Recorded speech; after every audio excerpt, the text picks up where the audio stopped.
বরফে ঢেকে গেছে অস্ট্রেলিয়ার দক্ষিণ পূর্বাঞ্চলীয় রাজ্য নিউ সাউথ ওয়েলসের অরেঞ্জ শহরের চারপাশ। শীতের শেষ ভাগে তীব্র তুষারপাতে বিপর্যস্ত জনজীবন। কোথাও কোথাও বরফের স্তর জমে বন্ধ হয়ে যায় যান চলাচল।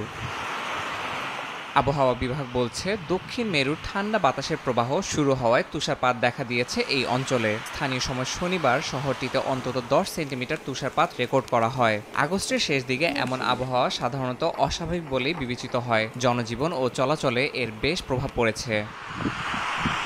অস্ট্রেলিয়ার নিউ সাউথ ওয়েলস আর ভিক্টোরিয়া রাজ্যে ঝড়ো বাতাস, ঠান্ডা এবং তুষারপাতের কারণে জরুরি সতর্কতা জারি করেছে স্থানীয় আবহাওয়া বিভাগ।